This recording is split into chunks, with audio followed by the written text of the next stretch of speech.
Kisah legenda misteri Telaga Warna. Pada zaman dahulu kala, di tengah-tengah hamparan alam yang indah dan subur di Jawa Barat, berdiri sebuah kerajaan yang sangat megah bernama Kutatanggahan. Kerajaan ini bukanlah kerajaan biasa, melainkan sebuah kerajaan yang dipenuhi dengan kebijaksanaan, keadilan, dan kemakmuran. Kerajaan Kutatanggahan dipimpin oleh seorang raja yang bijaksana dan baik hati, Prabu Suwartalaya. Prabu Suwartalaya dikenal sebagai seorang pemimpin yang adil dan bijaksana. Ia selalu memutuskan segala hal dengan pertimbangan yang matang dan selalu memikirkan kesejahteraan rakyatnya.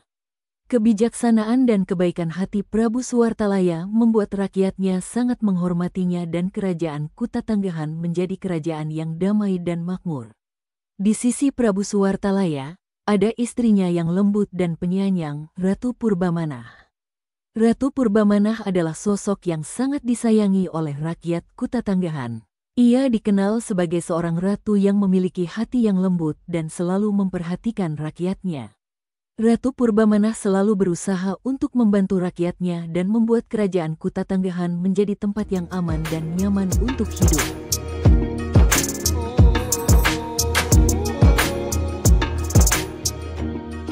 Permulaan kisah. Prabu Suwartalaya dan Ratu Purbamanah, pemimpin kerajaan Kutatanggahan, sangat menginginkan seorang anak.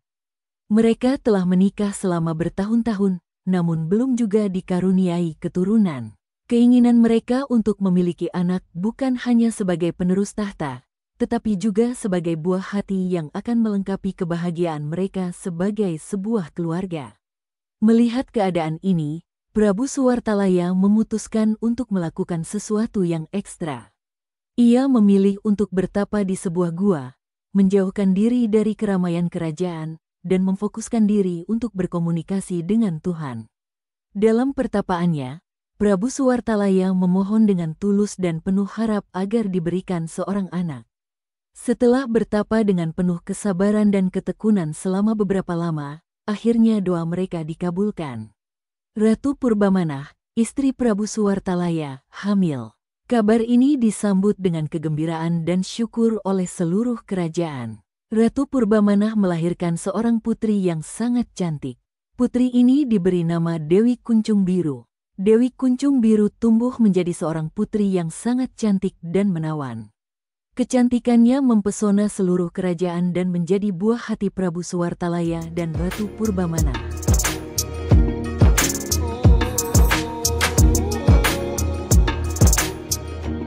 Dewi Kuncung Biru tumbuh menjadi seorang putri yang sangat manja.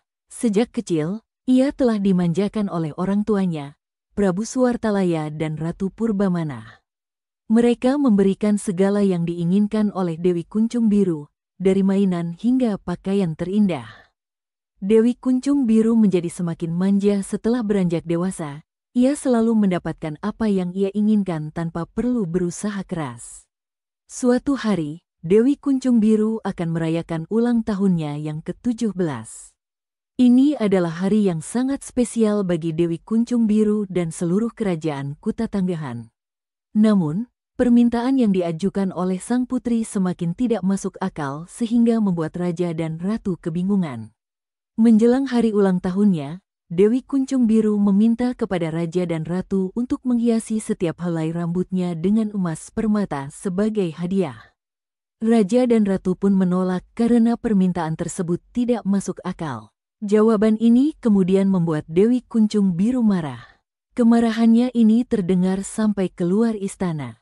Rakyat yang mendengar berita ini pun kemudian bergotong royong untuk mengumpulkan harta mereka untuk memenuhi permintaan putri raja. Mendengar niat baik dari rakyatnya, sang raja pun sangat berterima kasih. Ia mengundang rakyatnya untuk makan besar di istana pada hari ulang tahun putrinya.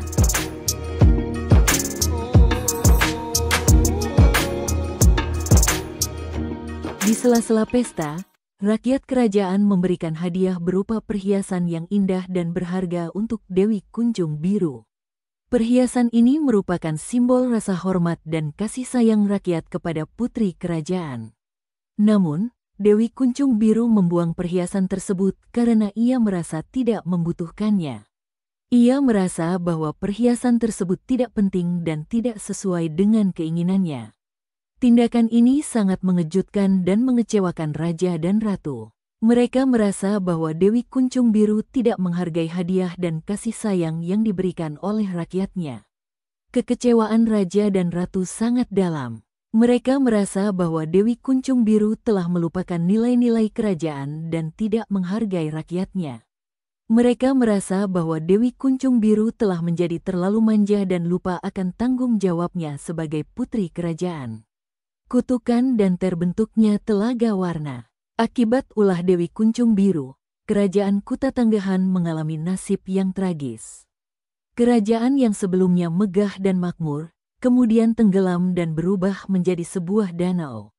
Danau ini kemudian dikenal dengan nama Telaga Warna. Menurut legenda, warna air di Telaga Warna dapat berubah-ubah. Fenomena ini dikaitkan dengan sebuah cincin bangsawan dan hadiah perhiasan dari penduduk yang jatuh ke dalam telaga.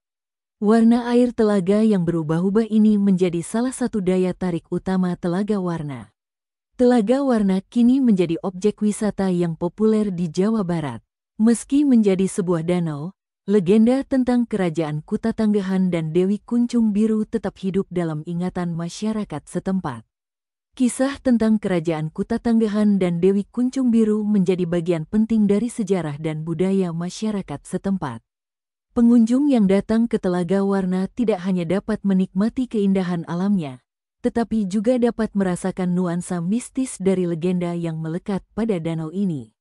Kisah tentang Dewi Kuncung Biru dan kerajaan Kuta Tanggahan menjadi daya tarik tersendiri yang membuat Telaga Warna menjadi tujuan wisata yang unik dan menarik. Kisah ini mengajarkan kita tentang konsekuensi dari perbuatan kita dan pentingnya menghargai dan bersyukur atas apa yang kita miliki. Meski kerajaan Kuta Tanggahan telah berubah menjadi Telaga Warna, namun kisah dan legenda tentang kerajaan ini tetap abadi dan terus hidup dalam ingatan masyarakat setempat. Semoga kisah ini dapat menjadi pelajaran bagi kita semua. Untuk kebenaran detail kisah tentu kita kembalikan kepada Allah, Tuhan yang Maha Kuasa, Sang Penguasa Jagat.